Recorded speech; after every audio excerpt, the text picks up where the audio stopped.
This is Year 1 training linked to my exemplification of writing standards for Year 1 and looks at what greater depth looks like for a Year 1 child. It's easy to spot a potential greater depth child because they do exhibit exceptional flair.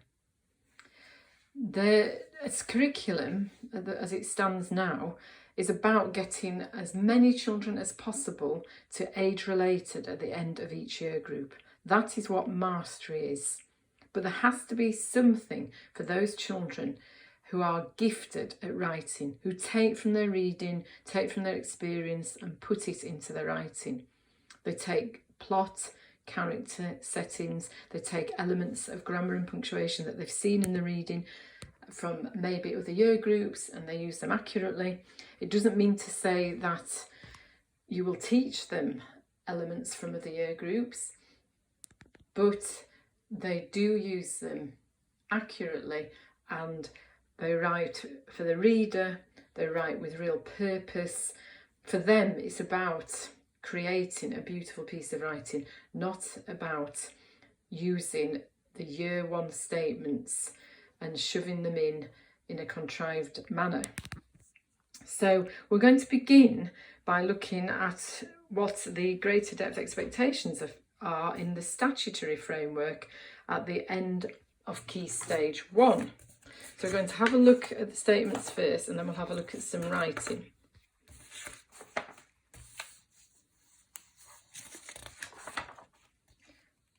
There they are. There aren't many statements, but each statement plays a huge part in children being at greater depth at the end of Year 2. They do have to have all the technical elements absolutely spot on with hardly any margin for error. So again, that will translate to Year 1 children being able to use full stops and capital letters throughout their writing, that they have a really deep understanding of what a sentence is and about using punctuation to support the reader. But the two key statements for Year 2 are the top two statements. To write effectively and coherently for different purposes, drawing on their reading to inform the vocabulary and grammar of their writing. So that illustrates what I was just saying about children who are working at greater depth, taking from their reading and putting into their writing. They don't rely on your success criteria, on your waggle. They can take the task and make it their own. They put a bit of themselves into the writing. One of the key statements for greater depth at the end of Year 2 is this one here, making simple additions, revisions and proofreading corrections to their writing. So this is something that you can start with your higher ability Year 1 children. Not just proofreading for mistakes, which I imagine you do with most Year 1 children, finding spelling mistakes, finding where they've missed punctuation. It's this bit here that's key to greater depth.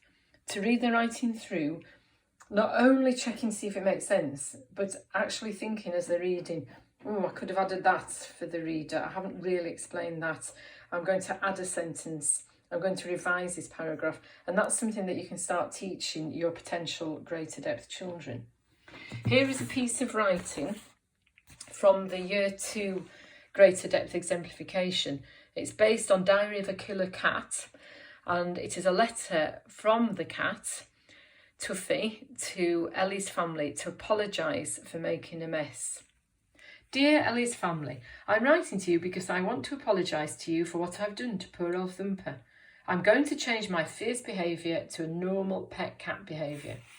First of all, I'm sorry for bringing Thumper into the carpet with mud, grass stains and other disgusting things. Also, I'm sorry that the stains cannot come off the carpet and the housekeeper will be very disappointed and upset because of it. Second of all, from this day forward, I will be a good citizen and be treated much better because I am more respectful. I will also try not to scratch any more furniture like your favourite chair and the couch. Please accept my apology because I feel so ashamed of myself and so sad. I feel very guilty as well because I bring dead animals into the house without any reason. Please forgive me. Love from Tuffy. So you can imagine that writer is the cat, can't you? That child really got into the head of the cat and wrote as the cat. It was that empathy that has supported the writer with producing that beautiful piece of writing. The formality is there for the letter. It slips slightly, but the vocabulary is spot on. You can see that the way the child has used a range of different sentence types as well. But the main thing is that this child knows the audience and the purpose of the writing. And I just wanted to show you that so you know what your potential greater depth children are aiming for at the end of year 2. And we talked before in the previous training about it being a 2-year process to get children to where they need to be at the end of Key Stage 1. So at the end of this year, you need to be looking at your children's writing and thinking, have they got the potential to reach this standard, greater depth, at the end of year 2? And that might even involve a conversation with the year 2 teacher to see if that is a possibility. So thinking about year 1 now, I have put together this grid. As you know, we looked at this in the previous training. At the bottom, I've highlighted what I think working at greater depth looks like at the end of year 1. And to do that, I use this document that I put together, a copy of which is in the year 1 section of my website. What I did for this is type up the curriculum for year 1 and then highlighted in red what I thought greater depth looked like within that curriculum. I can't emphasise that enough, that greater depth is greater depth within what they know already. It's not about moving into the next year group, it's about that breadth and consistency across their current knowledge and skills. So you'll see the first little highlighted bit in red is the precise word choices. Thinking of the reader as they write, making precise word choices. And that's something that you can work on with your potential greater depth children, widening the vocabulary so they have a very good understanding of the vocabulary they're using and how it can be used in a range of different contexts. And you'll see that word precise again in the greater depth curriculum from 1 to 6. It is about using their knowledge precisely, sparingly, appropriately, consistently, and a range of everything they know as well.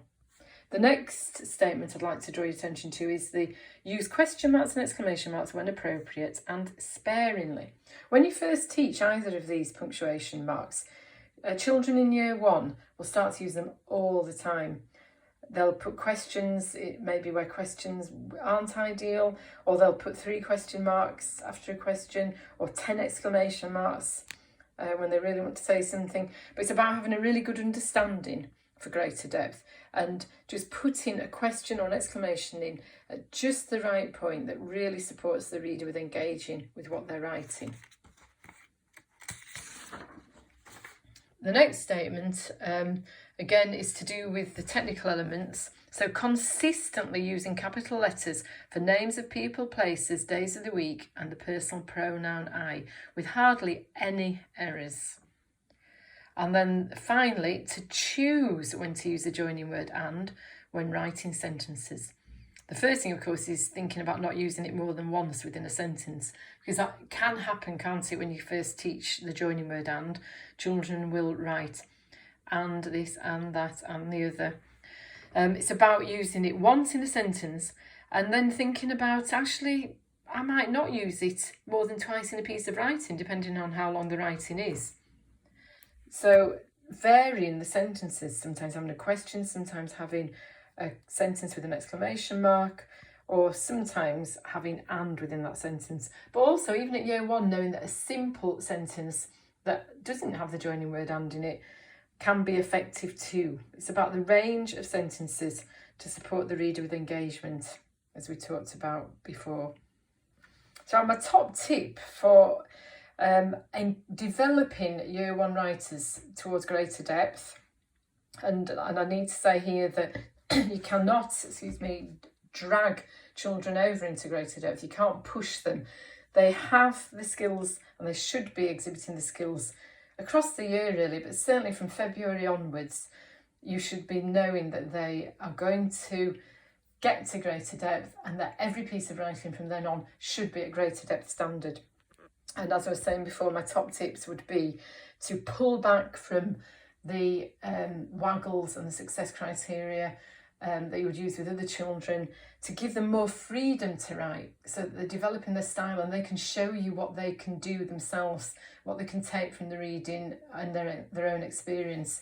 Because sometimes with higher ability children, they really want to show you what they can do, and if they see a big list of things they need to put in, they will do them too much, and it will restrict their style and actually can hinder the writing more than help it. Also, you may think about giving them different tasks. So if the other children are retelling a story, maybe they could add a different section to a story, different beginning, different end, or tell the story from another character's point of view either.